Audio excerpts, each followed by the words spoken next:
I'm here to bring you some bad news. This is bad news coming from a mechanic. Being experienced in mechanics, you learn about the gas and oil world that we live in.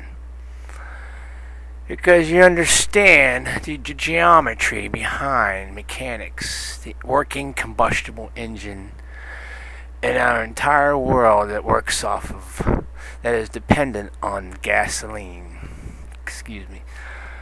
Now, cars, let's look at it from a point of mileage. For most people, only know what they are told from looking at an odometer reading of a vehicle by the mileage on it. Well, let's just pick a number here. I'm going to say 100,000. When you buy something new, you get a warranty that only goes to 50, 60,000 miles, I suppose, off of a brand new vehicle. The vehicles start to have a problem around 100,000 miles. There's such a big, huge reason for this, and a lot of you are going to hate this reason. But the good news I'm going to tell you here is it goes so far beyond your imagination that all the mechanics out there know.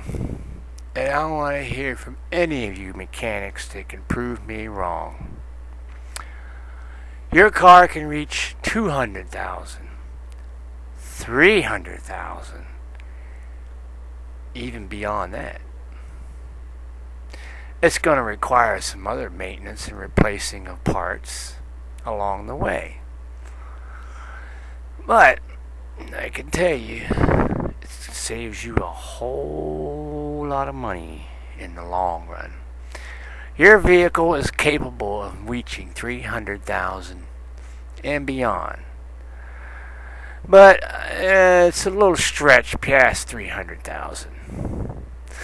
But you can ride in the 200,000s up to close to 300,000 easy.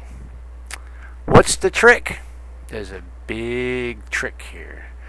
One little item that you should know.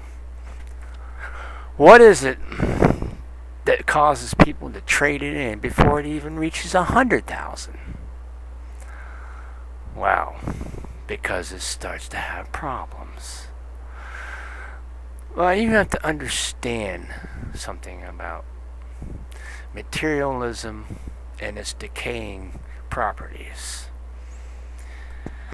Alright, what is it when you see a vehicle? Today's engines are so modified and perfectly running to last up to 300,000.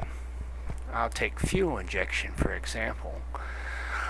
That's the best thing that could have ever happened to the engine. We did away with the old carburetors that pretty much dumped gas by pushing on your foot pedal, on the gas pedal. I don't have to worry about that anymore because fuel injection was the greatest thing ever invented. And transmissions were modified in the late 80s. Very modified to last as long as the engine. They used to strip out their hydraulic. They're mostly hydraulic now. Working right off the hydraulic fluid is how a transmission is hydraulically driven. Which only the mechanics out there, you know what I'm talking about. But they're just made to last a lot longer than before the early 80s and back to the 70s. We have developed the best technology as far as the automobile. Let me tell you the bad news about electric vehicles, hydro vehicles, all that. It'll never work. It's all runs on battery power. The batteries drain. You have to run more than one batteries on electric cars. They're going to drain. You're just going to have battery issues. And not only that, well, Yeah, and the more weight you're going to ride in the car, it's going to drag down the power of the batteries quicker.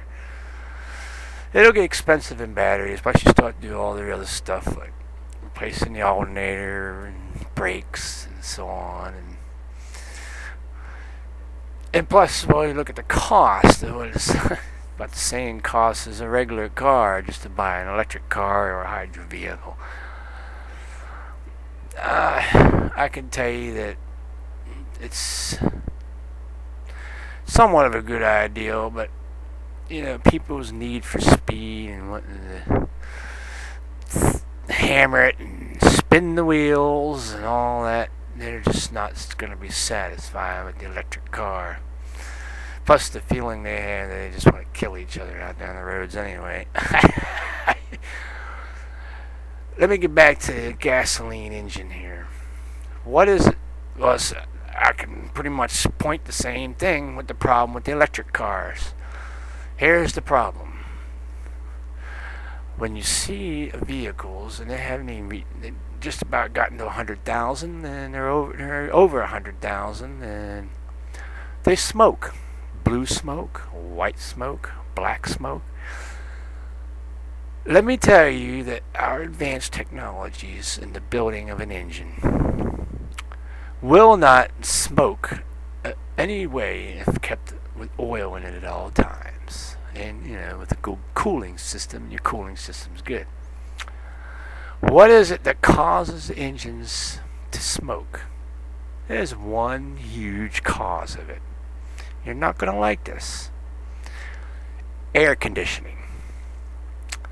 Air conditioning blows your engine, drags the power out of it. From day one that it's brand new, it pulls and drains the power from the engine all the way before it even reaches even before it reaches 100,000. Practically by the time it reaches 80,000 miles. Air conditioning is what destroys your engines. And you continue to have it after 100,000, well, you're just going to, once you blow the engine, mechanics hate to have to work on it. There is no easy fixes that work, because look at an engine as like clay. It's what can I say here? It's like a mold, that's molded, like you would make something out of clay and make it and mold it into a shape. When it's running hot, and it runs extra hot all the time, when you have to run that air conditioner in your vehicle all the time, if you're running it, cranking it all the time, you are so used to cold air that it's gotten into your head that you have to have cold air. You live with cold air, that which makes you sick even, to be in extremes of heat and cold. Yeah, Freon makes you sick. It's gonna give you sickness. They say that cold is supposed to keep the germs down and all that, but it's so cold everywhere you go, in restaurants, in the hospital, anywhere you go. It's what makes you sick. It makes you think you gotta go see doctors and so on. I could go on here, but you gotta learn to live without air conditioning, and your vehicle will sustain a long mileage.